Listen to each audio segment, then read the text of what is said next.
Bharatiya Janata party કોઈ પણ વસ્તુ લઈને આવી છે એ આવી ગઈ છે। આજે લેવા પટેલ સમાજના પ્રાણોમાં ગઈ છે। એમને કહેવામાં આવ્યું કે અમારા ભારતીય જનતા પાર્ટીના તમામનું સન્માન ગોઠવો અને આજે જ ગોઠવું હતું કાગવડમાં। એટલે આ સમાજને સમાજ સામે કરશે। આવનારી ચૂંટણીમાં સમાજ કુટુંબ પરિવાર કાંઈ પણ રાખવાનું નથી, કોઈનું પણ માનવાનું નથી। હકો ભાઈ પણ જો કોંગ્રેસ કે ભાજપમાં લડતો હોય તો એને મત નથી આપવાના। ફક્ત ને ફક્ત આપણે હાવણાના નિશાન ઉપર કમરના નિશાન ઉપર બટન દબાવવાનું છે। કમરના નિશાન ઉપર બટન દબાવવાનું છે।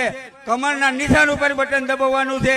આજે અહીંયા આપણે મતદાર તરીકે આવ્યા છીએ, પણ આજે આપણે આપણા ગામમાં જઈ અને કાર્યકર્તા બની જવાનું છે। મતદાર તરીકે નહીં, એક એક કાર્યકર્તા બની જવાનું છે। અહીંથી જઈને આપણે નેમ લેવાની છે કે રોજે 1 થી 2 ઘરે અમે કહેશું અને અમે સોગંદ ખવડાવીશું, અમે એને સમજાવીશું કે આજે આ ગુજરાતને આ પાર્ટીની જરૂર છે, આમ પાર્ટીની જરૂર છે। તો હાવણાના નિશાન ઉપર મતદાન કરવા માટેની અપીલ કરવા ઘેરે ઘેરે રોજ સાંજે 1, 2, 5 ઘર, કોઈ તાકાત વાળા હોય તો એક ગામ લે અને તો જ આપણે સામે ખબર છે કે કમલ ગઠાને તો જ પૂગશું।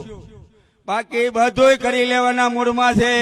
આમ દામ જામ દંડ પૈસા બધું વાપરી લે છે, પણ આપણે આ વખતે એને મુંહ તોડ જરબા તોડ રાજુભાઈ કરપડા, પ્રવીણ રામ એવા 85 ખેડૂતોને જે જેલમાં પૂર્યા છે ને, એનો જવાબ આવનારી ચૂંટણીઓમાં અમે આપવા માટે તૈયાર છીએ।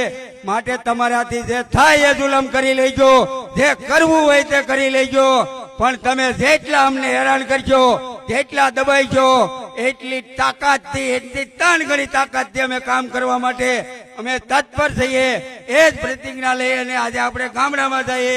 અસ્તુ વંદે માતરમ, ભારત માતા કી જય।